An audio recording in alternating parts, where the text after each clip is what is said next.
semasa hidupnya ya. Pribadi yang sangat santai untuk mengajar anak-anaknya dengan caranya dia. Pribadi yang menyenangkan, bukan terlalu santai tapi tidak pernah menegangkan mengajar baik nyanyi, baik bahasa Inggris, baik dalam banyak hal, dan selalu berjuang untuk kebutuhan istri dan anak-anaknya. Sangat menyayangi dan mengasihi mami, dan juga memberi contoh yang baik untuk adik-adikku laki-laki. Bukannya nggak usah takut kalau orang bilang di bawah kepet istri, karena kenyataannya nggak seperti itu. Cuma papi belajar untuk mendengarkan sang penolongnya, itu istri dalam rumah tangga. Terlebih bagi aku sangat dekat, nggak pernah lalu tangan sama aku, nggak pernah bentak aku, malah aku yang pernah bentak. Karena papi nggak bisa dibilang untuk jangan nyetir gitu, sampai akhirnya tabrak, tapi untung tidak mencelakakan papi. Dan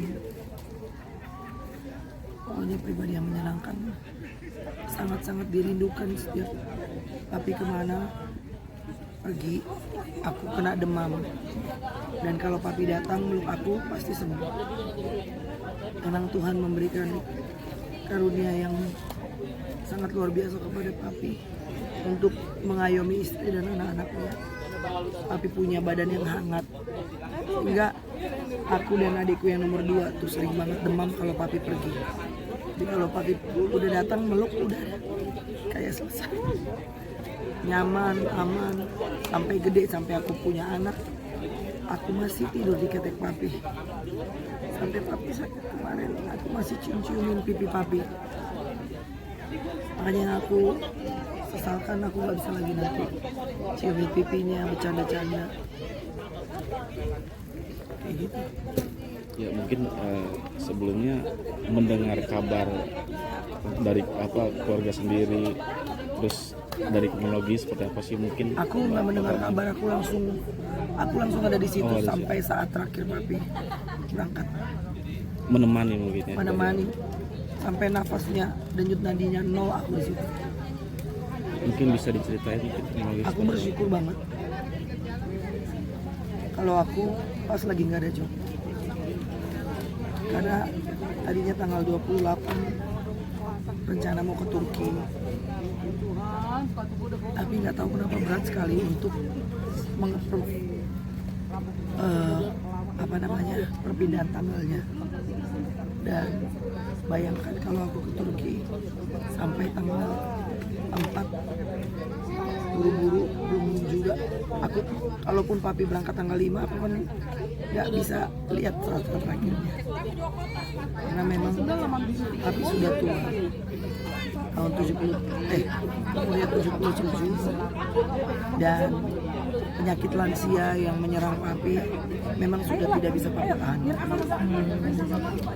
Aku jujur aja belum puas mendampingi papi, tapi papi sudah sangat berjuang untuk hidup demi istri dan anak-anaknya yang terus memohon pada Tuhan supaya tetap ada sampai umur 80. Kehendak kita bukan kehendak Tuhan, tetapi kehendak Tuhan lah yang terbaik. Kan tidak hanya kakak yang dekat, ternyata anak kakak pun sepertinya sangat freelance. Seberapa dekat sih kak? Bisa dia hanya sama. Jadi kalau saya culik papi saya ke rumah saya, itu bisa papi saya duduk hanya di rumah saya, mereka berdua gitu di bawah. Rumah saya kan ada 2 lantai gitu, di atas. J itu bisa seharian cuma sama papi, dan saya liatin dari CCTV gitu. Itu J kalau asik nonton, nanti sedikit sebentar 5 menit dia nyamperin papi, sayang-sayang, terus dimain-mainin tangannya. Padahal papi saya emang udah nggak berdaya. duduk dimain-mainin, terus ditanya aku sayangnya enggak sama Jay, nanti tiba-tiba duduk lagi nonton lagi, nanti 5 menit kemudian gitu lagi, seperti itu terus. Jadi kedekatannya memang luar biasa. Cuma yang saya sangat sayangkan, Jay tidak menikmati opungnya sampai gede seperti saya menikmati saya punya opung sampai saya gede. Dia tapi ada opung cantiknya, cuma kan berbeda kalau sama opung cowoknya. Dulu kan Jay sering dibawa berenang, dikit-dikit jajan, apapun permintaan Jay dikasih sampai saya marah. Kenapa sih papi jajanin terus manis-manis gitu? Apa? Itu aja bentaknya seperti itu sih, cuma bukan bentak ya apa, negor gitu. Tapi papi itu nggak pernah. Kenapa sih? Oh, misalnya papi sih ngajak-ngajak Dewi mulu, nyanyi ngajak mulu, sodor-sodorin Dewi nyanyi mulu gitu. Terus papi bilang, ya udah, mau nggak mau ya udah, papa, nggak pernah. Kamu tuh nggak pernah. Saya dulu waktu muda sebel banget kalau disodor-sodorin nyanyi. Perasaan saya kayak nggak, perasaan udah besar, namanya sebesar bokap gitu. Jadi padahal nggak besar juga sebelum X Factor ya. Tapi saya bisa menjadi penyanyi profesional ya karena diajak-ajak papi.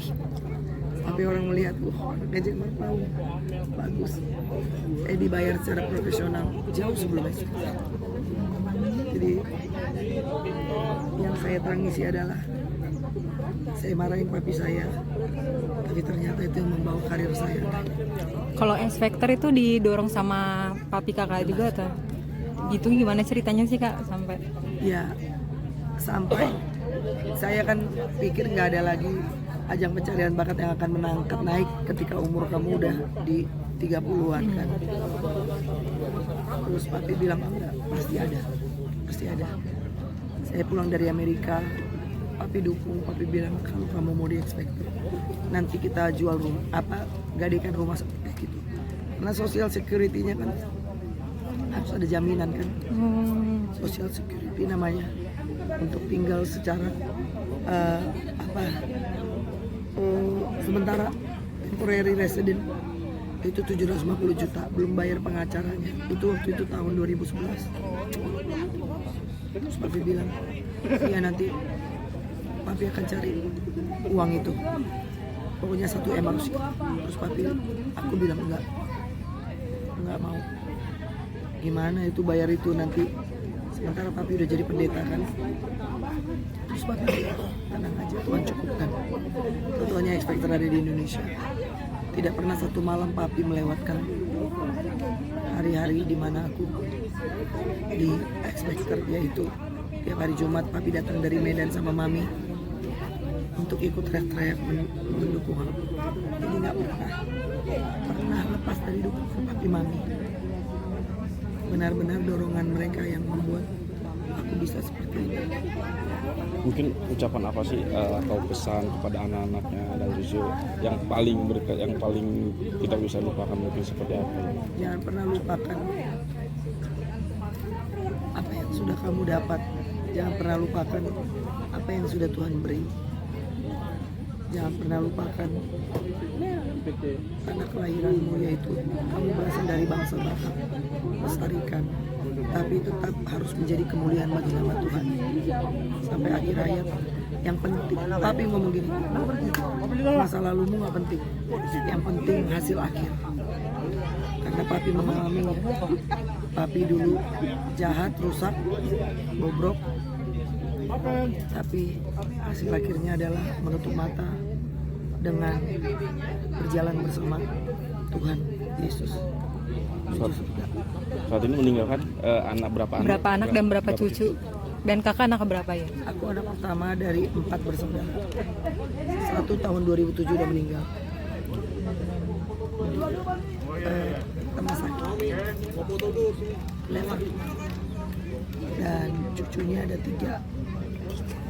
Yang harusnya cucunya ada banyak bro. Dari adikku 2 gugur, dari aku 2 gugur. Mungkin terakhir doanya lagi. Doa Ya, aku berdoa untuk diriku terlebih dan untuk mami supaya kami dikuatkan. Jangan karena duka cita jadi melupakan bahwa Tuhan masih ada untuk memberikan hari-hari yang penuh pengharapan. Terakhir deh Kak, apakah anak kakak nantinya juga akan meneruskan sang ayah gitu atau diarahkan ke sana gitu? Ya, kita lihat. Kalau kami akan arahkan, tapi akan nanti ke sana nggak tahu, Tuhan yang menentukannya. Tapi udah terlihat Tapi kami bakatnya, arahkan.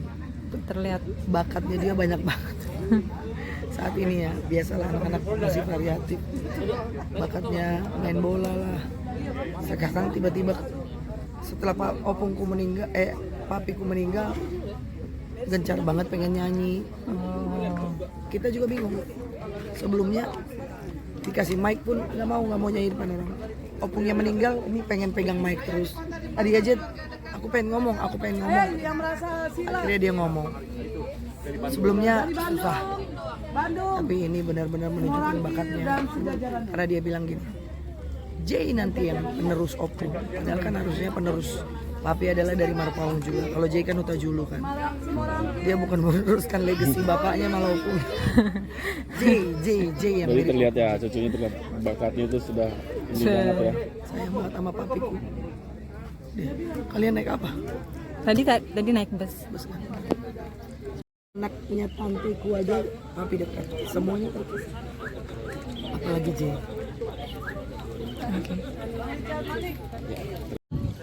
Kita bersyukur sekali ya ada dari keluarga ini ya, sehingga dapat terbantukan untuk semua keluarga kami bisa memberangkatkan papi di San Diego Hills ini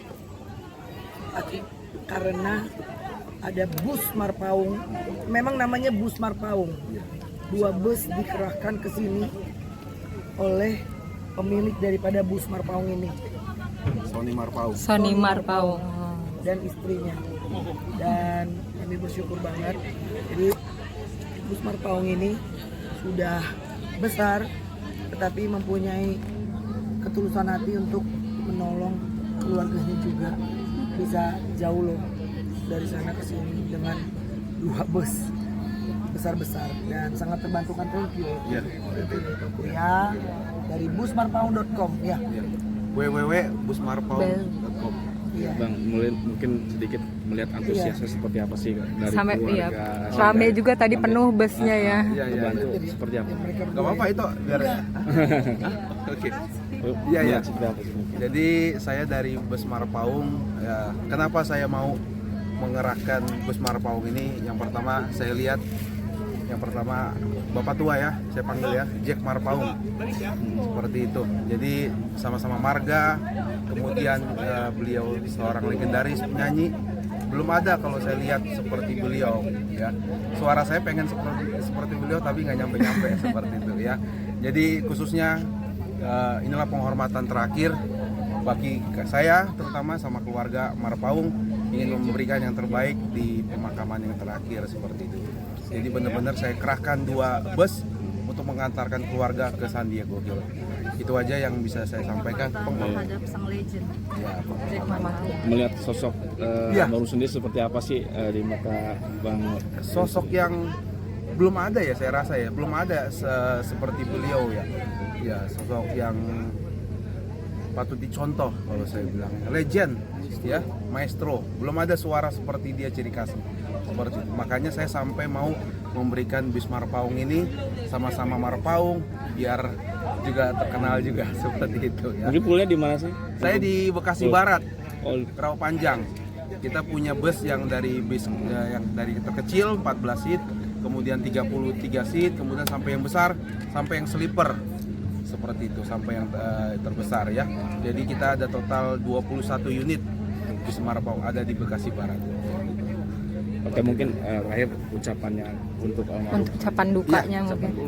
ucapannya saya mengucapkan turut bela sungkawa, kemudian semoga Tuhan ketemu, dan bapak saya juga 2 tahun lalu sama-sama Marpaung ketemu di surga, kemudian sama keluarga yang ditinggalkan diberi penghiburan. Terima kasih. Kamu tadi sama? Juga cukup.